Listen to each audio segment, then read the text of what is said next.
Well, the holiday season is upon us again, and this year I'm going to be a little bit smarter when it comes to my money and gift giving, which is exactly why I'm going to start creating compilations of gifts. Little Timmy's going to be getting some Crest 3D toothpaste and a bottle of bleach. Just what every 9-year-old needs. When it comes to game collecting and game buying in general, compilations are one of the most prevalent ways of buying video games. So I figured, in the spirit of the holidays, let's take a look at a few of them. Merry Christmas, have some shit. It only makes sense to start this discussion as far back as we can reasonably go. I say reasonably because I don't remember seeing any Magnavox Odyssey compilations out there. Yeah, which white block would you like to fuck with next? So let's instead jump into Atari with the Atari Anniversary Collection on the PS1. Yes, this jewel case is fucked. Welcome to the world of PS1 collecting. Now this compilation consists of a handful of Atari's more popular arcade games throughout the 1970s and 80s. Nothing that lights the world on fire nowadays, but trying to emulate these properly on a PlayStation 1 over 20 years ago was probably a bit of a challenge, so I gotta tip my hat to Digital Eclipse for getting it all to work. The controls are responsive, in the paddle games they're a little too responsive, but the rest of the games control perfectly fine, and it's overall a pretty decent collection. But that's only half the story, as the disc is also filled to the brim with developer interviews from Nolan Bushnell, the founder of Atari, on top of book excerpts and a ton of memorabilia for you to scale around and mess with. Overall, this is a really solid collection. It does only consist of the Atari arcade games though. There's no 2600 ports, there's no Lynx games, just the Atari arcade titles that were popular throughout the 70s and 80s. If you want a more up-to-date collection that does consist of those things, I would highly recommend checking out the Atari 50 collection on modern game consoles. I sprung for the Steelbook edition, which I don't normally do, but it's just so damn pretty. Calling this another Atari compilation would be underselling it quite a bit. As a matter of fact, I'd say criminally underselling it. This is a straight-up history lesson with tons of supplemental material, recreations, emulated ports from all sorts of different consoles, including the Lynx and Jaguar of all things, in-depth emulation features like screen orientation, filters, etc., the ability to straight up overclock certain games and make them run faster, a slew of developer and historian interviews, and a ton more that I can't even begin to name. This is truly a love letter to Atari, and it was done by Digital Eclipse once again. They knocked it out of the park. But what if I want to play Atari 2600 games that are actually good?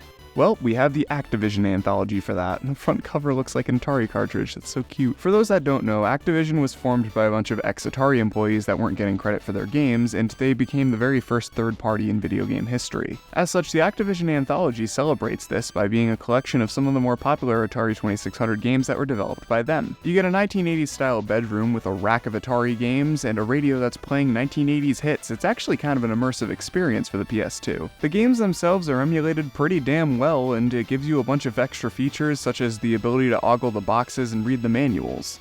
It's a pretty decent collection if you really like Atari 2600 Activision games.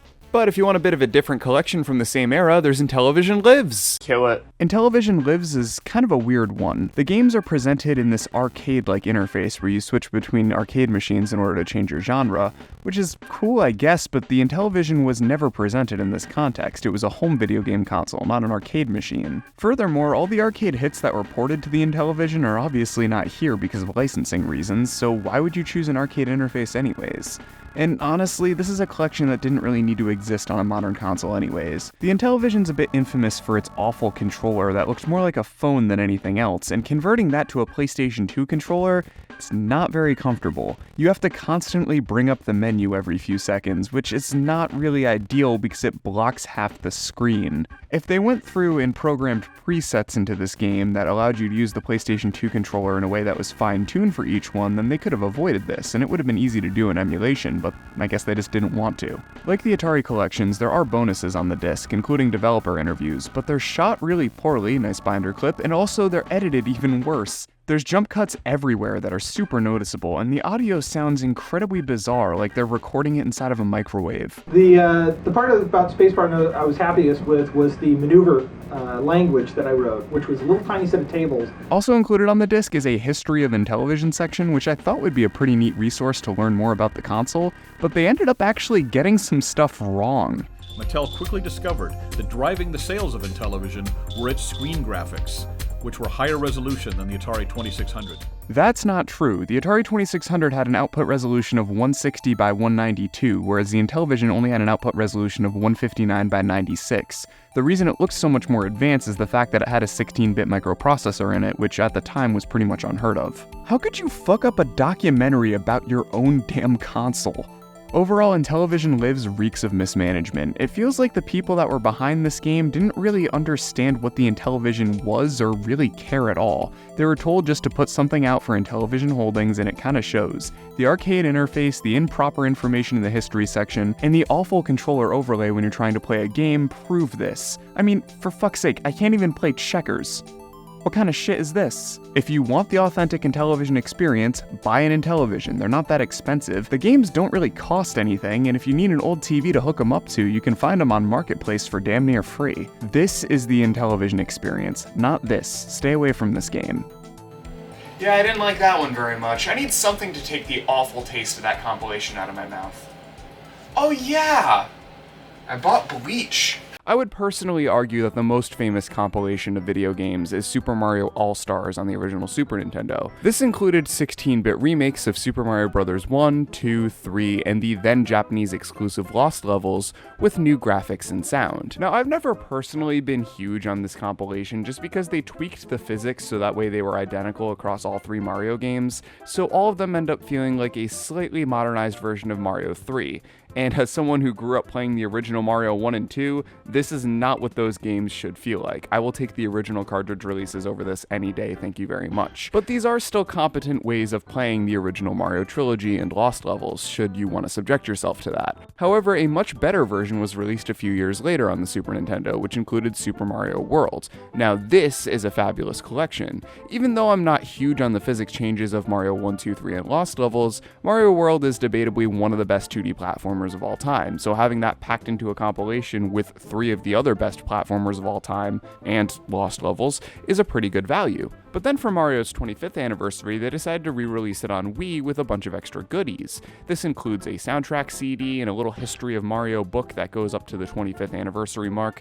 Pretty cool little additions, and the game itself, it's literally the Super Nintendo ROM printed onto a Wii disc, and it's not the updated one with Super Mario World, keep in mind, it's the original version without it. So not only do you get the worst versions of Mario 1, 2, 3, and Lost levels in my opinion, but you don't even get the additional bonus of being able to play the extra game. Now they did update the controls slightly, because unlike pretty much any other Super Nintendo game available on the Wii Shop channel, you no longer need the classic controller to play with this. You only need the standard Wii remote on its side, which is nice. But the problem is they didn't update the actual menus inside of the game to reflect that, so it still shows the Super Nintendo buttons whenever you select a game, which is really lazy and stupid. I don't understand why this was such a shitty last-minute release. But leave it to Nintendo to be outdone on their own console by Nintendo. This is Kirby's Dream Collection, and this is a far better compilation of games. This includes Kirby's Dream Land 1 through 3, Kirby's Adventure, Kirby Superstar, and Kirby 64. So you get 6 games instead of 4, take that Mario. But you also get an excellent animated user interface that tells you the history of Kirby along with other world events that were happening at the time. I learned about baseball thanks to my Kirby Wii disc. You can also view videos for Kirby games that aren't playable, you can watch episodes of the Kirby anime, and my favorite feature, they have some brand new challenge levels based off of Return to Dreamland, which is one of the best Kirby games in my opinion. So you get some brand new content in here as well. This is a far better collection and a great representation of Kirby's anniversary. I don't understand why Mario didn't get this treatment.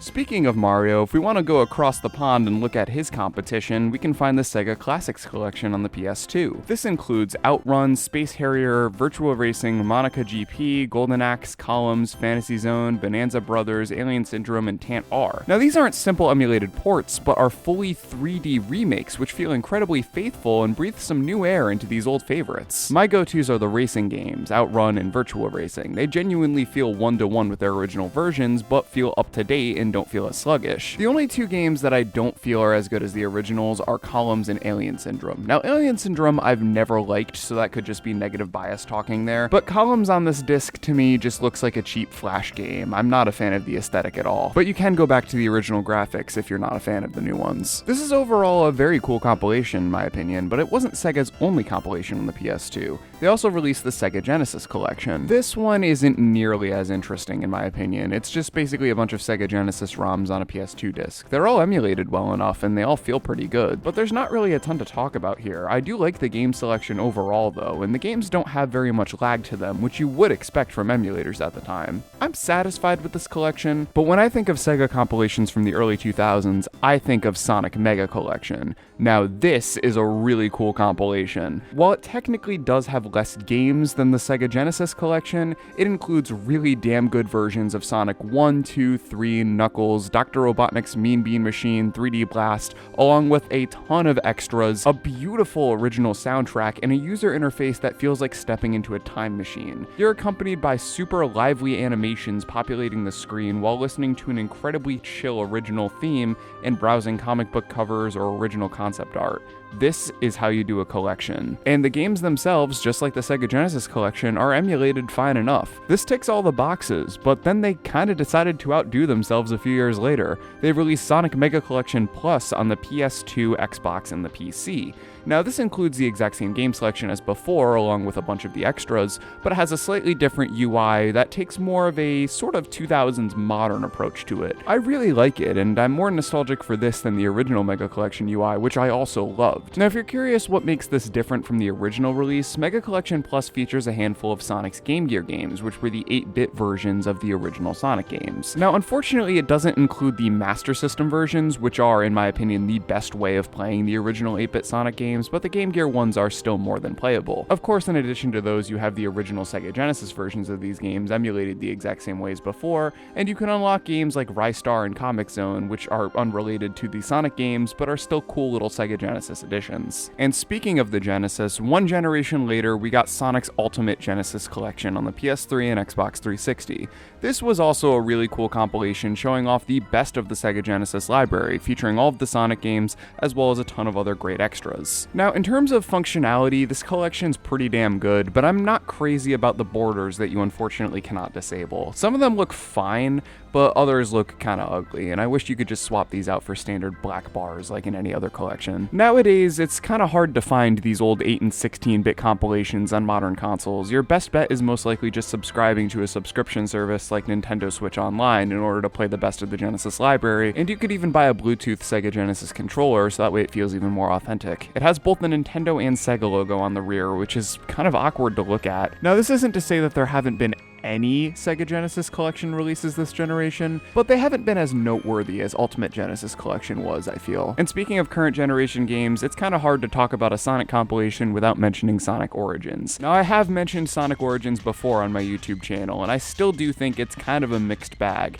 However, now there's a Plus expansion pack that goes with it. This includes some poorly emulated Sega Game Gear games, yippee, and also a playable Amy Rose in all of the classic games, which is kind of interesting, I guess. I still can't get the taste out of my mouth that Sonic Origins was kind of a rushed slop job, though.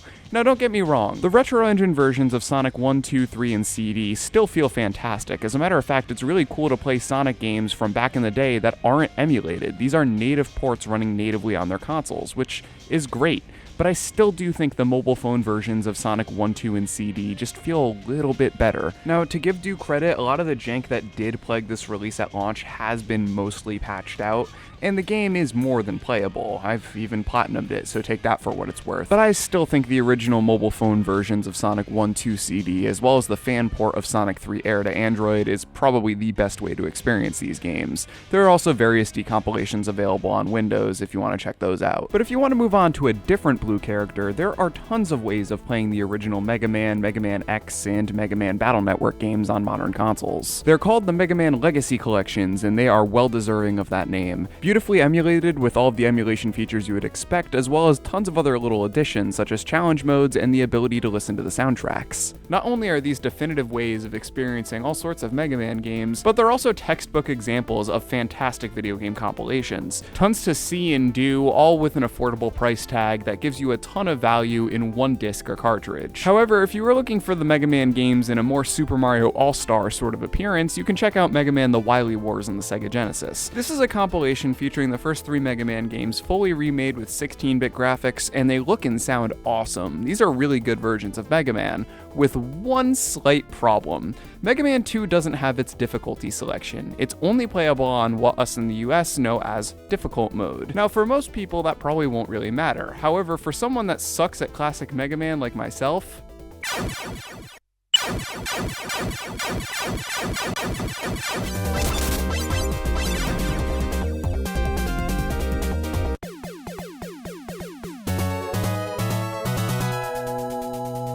I'm not a big fan of this compilation. This is only scratching the surface. There are tons of other video game compilations out there, and if this is a topic you would like me to pick up again soon in the future, definitely let me know.